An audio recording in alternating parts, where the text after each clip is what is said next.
Hello, you are watching News Mongolian MNB World. I'm Jugdir Gambold. And for our top stories. The Mongolian national broadcaster collaborates with cultural influencers as part of a government-led initiative aimed at supporting herders impacted by the drought. Mongolian Cultural Showcase embarks on a European tour starting in Stockholm. The Ulaanbaatar Marathon 2024 is scheduled to take place on May 25. For other news, stay with us.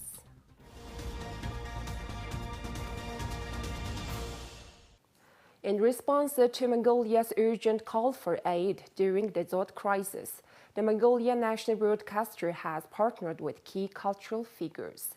Their joint campaign aims to provide vital assistance to herders struggling with harsh winter conditions. The initiative involves raising awareness, collecting donations, and distributing essential supplies across affected communities. This groundbreaking on-air event serves as both a platform to highlight Mongolia's rich talent and a call to action for viewers to support herders affected by this drought crisis. Through featuring renowned artists across genres, MNB aims to engage and entertain the audience while encouraging them to contribute to humanitarian aid efforts. More than 200 artists are set to participate in a 10-hour live program as part of this campaign. And this groundwork for the 10 hours live broadcast is currently in progress.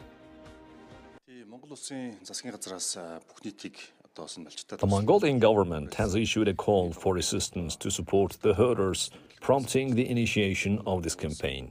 In total, over 200 artists will be participating, alongside approximately 600 crew members working behind the scenes. We extend invitations to companies, individuals and organizations interested in contributing to this cause through donations. All collected funds will be directed to the National Emergency Management Agency and the Mongolian Red Cross Society. Artist representatives will oversee and collaborate on the distribution of these donations. Collaborating with Hambank, we have established a donation account. Following the concert, we will inform the public and engage with them on how the donated funds will be utilized. This campaign will continue until the end of July.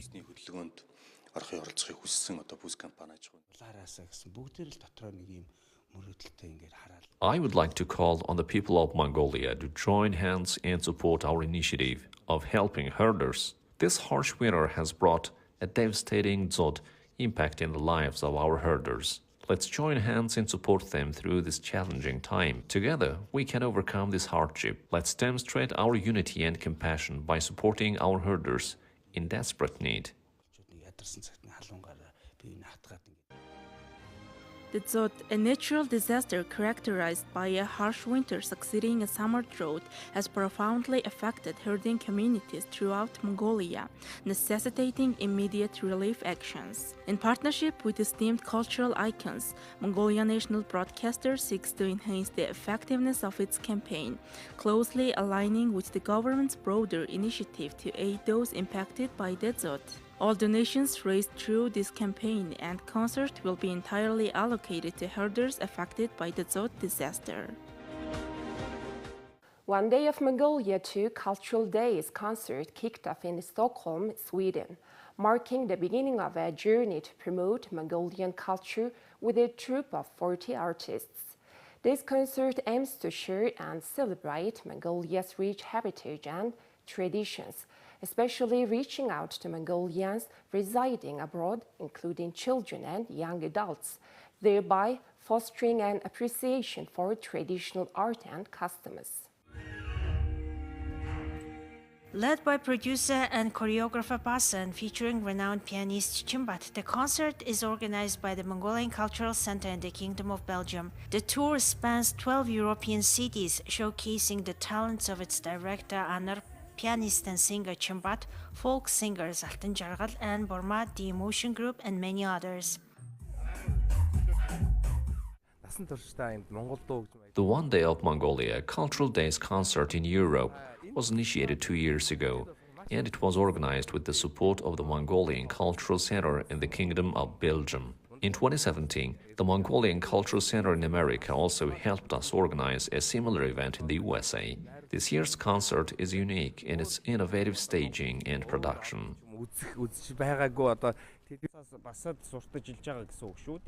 This event not only gathers fellow Mongolians but also carries an important role in promoting Mongolian culture and music abroad.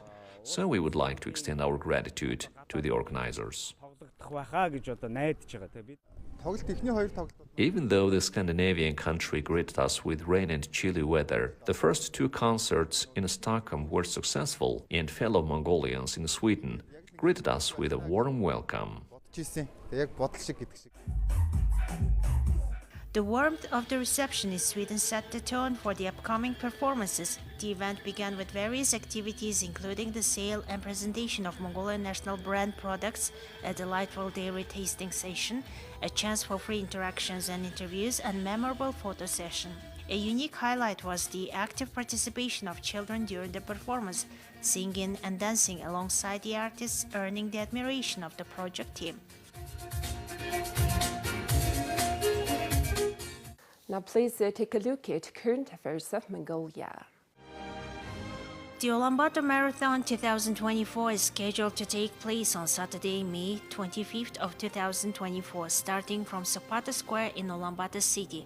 This international competition, organized by the Governor's Office of the capital city of Mongolia since 2014, focuses on the development of running sports in Mongolia, encouraging participation and promoting the well-being of the youth. Last year's marathon saw participation by over 20,000 individuals representing 30 countries, including professional runners from Mongolia, Japan, France, and Kenya, to name just a few. The event has gained popularity, becoming an annual fixture that attracts an increasing number of participants.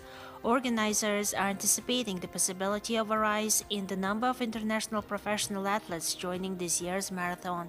Alongside the marathon, various activities will be available, such as art performances, services promoting a healthy lifestyle, recreational activities, and mobile food options throughout the day. Additionally, the marathon route will feature circus performances for children, contortion displays, bodybuilding shows, public dances, and exercises. The Ulaanbaatar Marathon 2024 offers a mix of sporting enthusiasm and community engagement for participants and spectators alike. Now please have currency exchange rates provided by the Mongol Bank.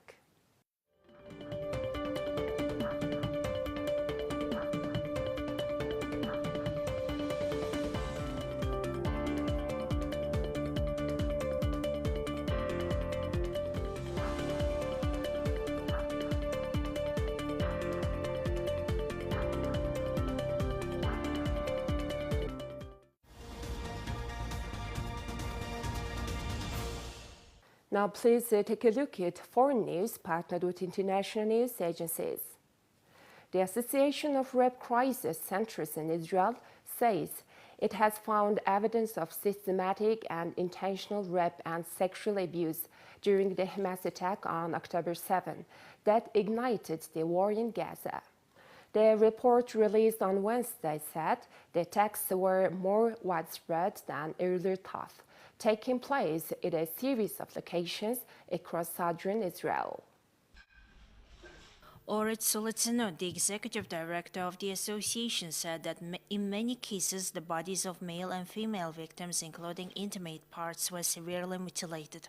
The report published on Wednesday didn't specify the number of cases it had documented or identify any victims, even anonymously. The findings are that the Hamas terrorists did systematic work. The horrific atrocities did not happen in one place. It happened all over, in the kibbutzim, in the army bases, in the party. It happened to many people. Dozens of women were victimized, abused, found half naked, without underpants, with some of their limbs cut off, with some of their genitals mutilated, their face mutilated, that you could not even recognize who they were. The report's authors said they based their research on confidential and public interviews with officials and first responders, as well as media reports.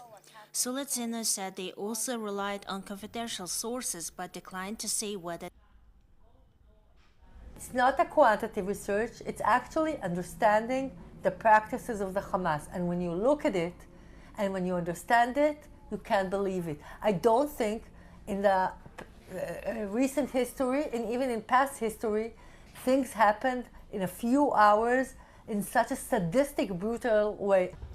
An Associated Press investigation also found that sexual assault was part of an atrocity-filled rampage by Palestinian militant group Hamas and others who killed about 1,200 people, most of them civilians, and took around 250 hostages on October 7th. Hamas has rejected allegations that its gunmen committed sexual assault. According to the Israeli report, which was submitted to the United Nations and UN investigators carrying out a similar investigation, the sexual and gender-based violence occurred in 4 main places: a music festival where over 360 people were killed, communities near the Gaza border, Israeli military bases that were overrun by Hamas, and places where hostages were held in Gaza.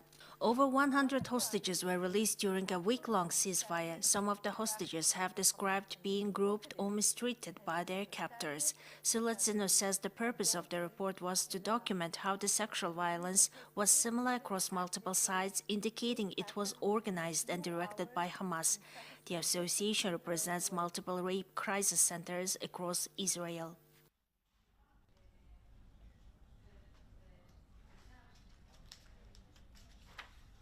Polish Prime Minister Donald Tusk said Thursday that the border crossings with Ukraine are being added to a list of critical infrastructure to ensure that all military and humanitarian aid can reach Ukraine without any delays. Tusk spoke following protests by angry Polish farmers that have included border blockades and the spilling of Ukrainian grain from freight trains at the Polish border crossing. Ukrainian President Vladimir Zelensky said Wednesday that the blockade was hampering the transport of military supplies to Ukrainian forces on the front line. Poland is one of the main staging posts for Western military and humanitarian aid to Ukraine. Poland has donated many of its own weapons, but transports from other NATO countries often pass through the large Central European nation. Tusk disputed that any military equipment intended for Ukraine was being held up. However, he said that border crossings and sections of roads and railway tracks will now be added to a list of critical infrastructure to ensure that military and humanitarian aid will reach the Ukrainian side without any delays. Polish farmers, like farmers across Europe, have been in revolt against Ukrainian food that has been entering the European Union market. They say the cheaper produce is driving down prices. They have also protested European Union climate policies, which they say will increase their costs and hurt their bottom line. Following protests in Poland this week, Zelensky publicly appealed to Tusk for a meeting of the two governments at their joint border ahead of the second anniversary Saturday of Russia's invasion of Ukraine. Tusk, however, said Thursday the two governments should wait until a previously scheduled March 28 meeting in Warsaw, arguing that Poland's solidarity for Ukraine is strong and there is no need for a symbolic gesture. But he also stressed that he was working to address the legitimate concerns of Polish farmers and to help Brussels and Kyiv understand their point of view. Poland's foreign minister on Wednesday said it was concerned by anti-Ukrainian slogans and banners praising Russian atrocities at recent farmers' blockades. South Korean doctors held a rally outside the South Korean presidential office in Seoul on Thursday, continuing their protests against the government's medical school quota hike plan and its warning of legal action against doctors. President of the Seoul Medical Association, Park Myung-ha, said the protesting doctors won't be deterred by the government's warning of legal actions in their fight to establish right medical policies for the South Korean people. On Wednesday, the South Korean government warned thousands of striking doctors to return to work immediately or face legal action, after their collective walkouts caused cancellations of surgeries and disrupted other hospital operations. About 7,800 medical interns and residents in South Korea have walked off their jobs this week to protest the government's push to recruit more medical students. Officials say they want to increase the nationwide medical school admissions cap by 2,000 from next year to brace for South Korea's rapidly aging population. But doctors' groups have refuted the plan, saying universities aren't ready to offer quality education to that many students. They argue the government's push to have more doctors would lead to increased public medical expenses because physicians locked in competition could perform unnecessary treatments. Junior doctors typically support senior doctors during surgeries and deal with inpatients. Their joint walkouts have burdened hospital operations. The health ministry said Wednesday that the authorities have received 58 public complaints over the walkouts, mostly regarding indefinite delays of surgeries and cancellations of other medical treatments. Now please take a look at weather forecasts for the world's major cities.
Well, that's all for today. Thank you for staying tuned.